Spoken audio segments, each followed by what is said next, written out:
Fala, investidores, sejam muito bem-vindos ao canal Planileiro Investidor. Eu sou Adriano Costa e no vídeo de hoje nós vamos fazer aí uma análise financeira do HCTR11 fundo DCRI, semelhantemente no que a gente fez no VSLH11, né, há dias atrás aí. A gente vai fazer aqui uma análise mais profunda dos números do HCTR11, fundo que tem sofrido muito aí no mercado com inadimplência, com baixo caixa. Então, vamos tentar entender um pouquinho aqui o que está acontecendo com os números financeiros do fundo através de seus informes e do seu relatório gerencial. Então, fique conosco, o vídeo está muito bom e muito importante aí, se você é cotista ou está estudando os fundos de CRI, importante você aprender a fazer essa análise, tá bom? E se você gosta desse tipo de assunto, FIF, Agro e FINFRA, é o principal assunto aqui no canal, se inscreva aí, ative as notificações, deixa o seu like, é tudo de graça, você ajuda muito a gente aqui no canal, tá bom? E compartilhe esse vídeo com outras pessoas, também compartilhe com a gente se você é cotista aí do HCTR11, o que você está achando? Hoje o fundo subiu aí em torno, né? Hoje, dia 15 de setembro, o fundo subindo 5,3%, né? Então, alguma coisa aconteceu aí no fundo, mas acho que ele caiu muito mesmo aqui nos últimos dias, né? E teve aí no finalzinho do pregão preço de ajuste, o fundo chegou a estar cotado hoje aí a 29 alguma coisa, né? Mas caiu bastante aí depois do anúncio dos proventos relativo a agosto, né? Fundo distribuindo aí 17 centavos praticamente de anúncio dos proventos referente ao mês de agosto. Então a gente vai fazer aqui algumas análises dos números do HCTR11, ver a saúde financeira do fundo, se está saudável, se está doente.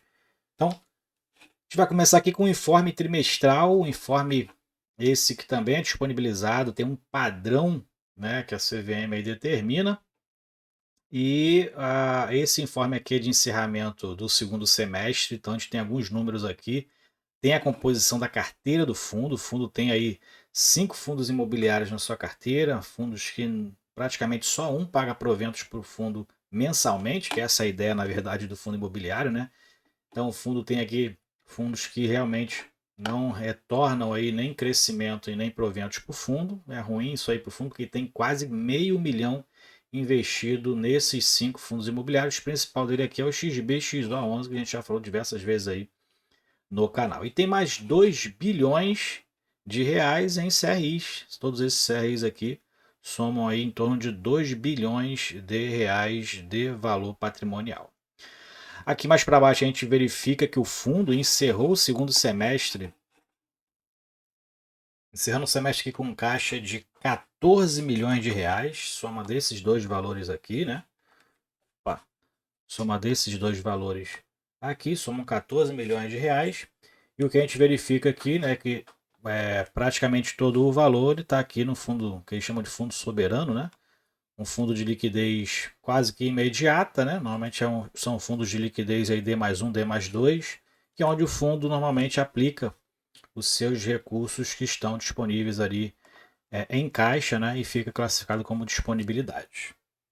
Bom, então o fundo encerrando aqui o semestre com 14 milhões de reais em caixa, né? E estava ali distribuindo.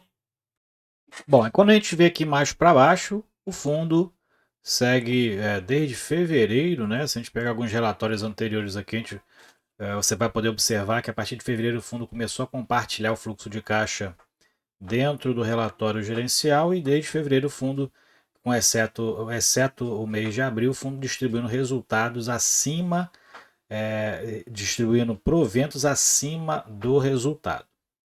Bom, o que a gente verifica aqui dentro da distribuição do resultado no semestre é que o fundo distribuiu no total do semestre 18% a mais do que o resultado auferido. Então isso aí foi comendo parte do caixa aqui, né?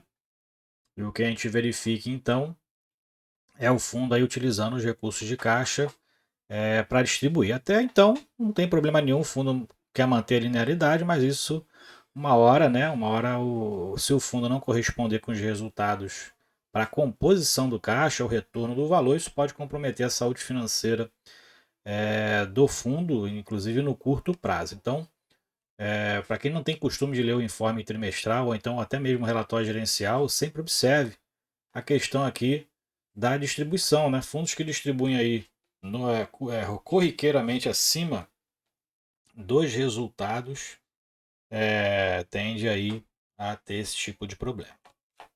Bom, aqui o fundo está distribuindo 11 milhões de reais e 50 centavos por cota. Mas quando a gente pega lá, então, parte para o relatório gerencial. Aqui o relatório gerencial do mês. Vamos ver que mês é esse aqui. Mês. É o último, né? Mês de julho, se eu não me engano. Relatório de julho.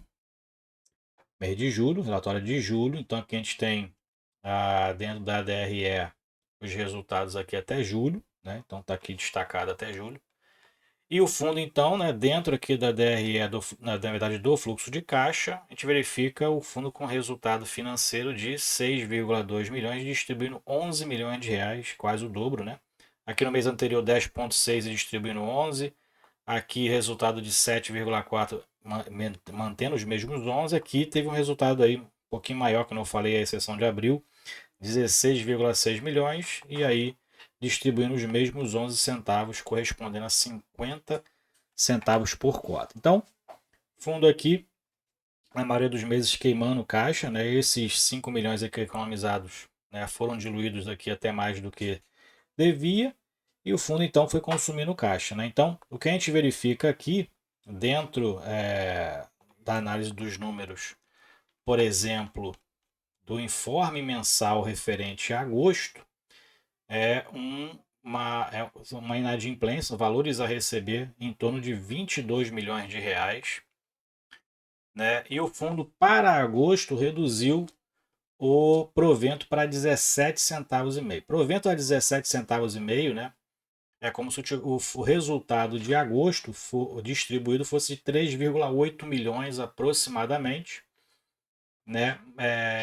E o fundo, se o fundo tivesse mantido aí para agosto, né? O agosto no relatório ainda não saiu, mas se mantiver o resultado de 6,2 milhões, já que a gente não tem notícias de nenhuma inadimplência adicional no HCTR11, ele distribui 17 centavos e meio, correspondendo aí a quase 60% do resultado de julho. Mas é difícil taxar isso, né? Cravar isso aí, porque como a gente observa nos meses anteriores, os resultados estão muito variados aqui em relação ao caixa, né? Então, o que conclui isso aí que tem ainda algumas inadimplências que estão afetando o fundo, além daquelas que a gente já sabe.